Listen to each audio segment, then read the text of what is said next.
Good afternoon, everybody. It is good to be here with my great friend and partner, Prime Minister David Cameron. Earlier this afternoon, we concluded our summit with our fellow G7 leaders, and I want to thank His Majesty King Philippe, the Prime Minister, as well as the Belgian people for welcoming us back to Brussels. David and I also just had the opportunity to meet and discuss some pressing challenges, including Syria, Libya, and Iran, as well as the process of ending our combat mission in Afghanistan. We spoke about the deepening partnership that we have on issues like Nigeria in support of our shared goal of safely returning the kidnapped girls to their families. But what I want to focus on briefly before we take questions are two issues that dominated our discussion over the last 2 days, and that's the situation in Ukraine and energy security. Originally, of course, our summit was supposed to be in Sochi. But after Russia's actions in Ukraine, our nations united quickly around a common strategy. We suspended Russia from the G8, and we canceled the Sochi meeting, making this the first G7 held without Russia in some 20 years.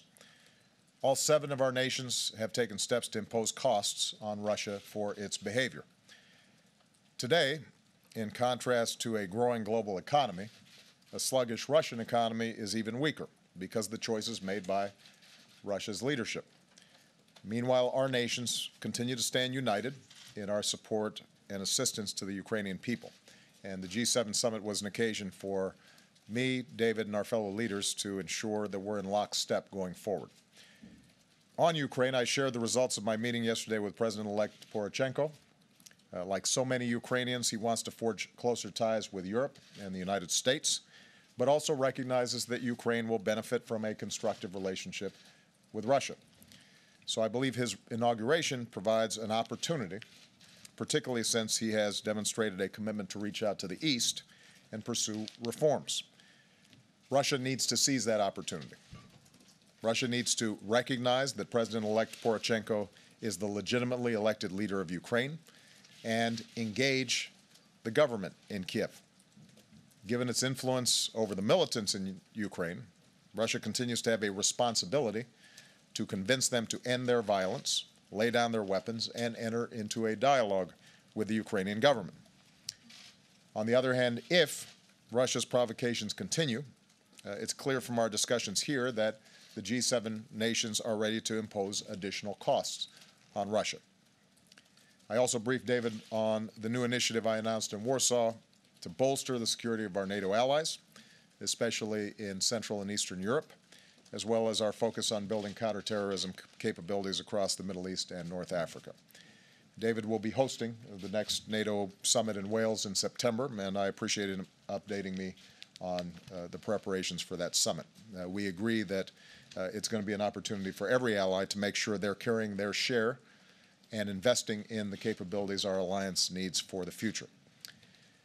Now, the situation in Ukraine has also highlighted the need for greater energy security. At the G7, we agreed to help Ukraine reduce its energy risks to include diversifying its supplies.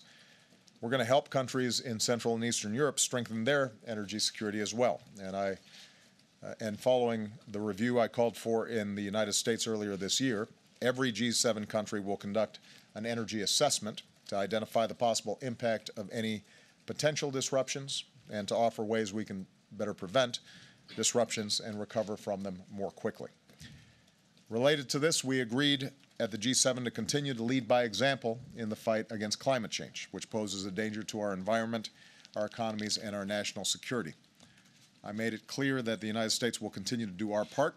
Earlier this week, we took a major step, proposing new standards that for the first time would limit carbon pollution from our existing power plants. This is one of the most ambitious steps that any nation has taken to combat climate change. It would reduce carbon emissions from our electricity sector by 30%. It will help us meet the commitments that we made when I first came into office at Copenhagen, and it will improve our public health. It's also going to be good for our economy by helping to create more clean energy jobs and ultimately lower electricity bills for Americans. So it's the right thing to do. This builds on the steps we've taken over the past 5 years to invest more in renewables like solar and wind, raise fuel standards for our cars and trucks, and make our homes and businesses more energy efficient.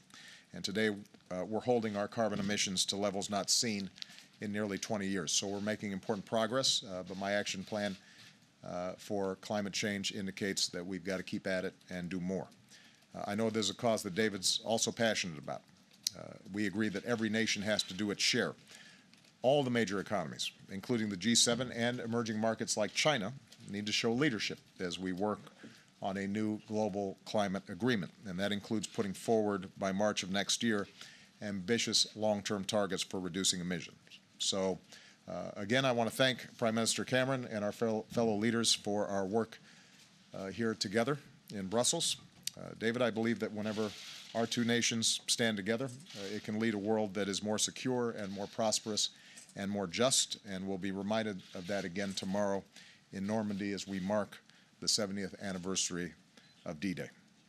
On that day, like so many others, American and British troops stood together and fought valiantly alongside our allies. It didn't just help to win the war, they helped to turn the tide of human history, and are the reason that we can stand here today in a free Europe and with the freedoms our nations enjoy. So theirs is the legacy that our two nations and our great alliance continue to uphold. And I'm grateful to have a fine partner in David in making that happen.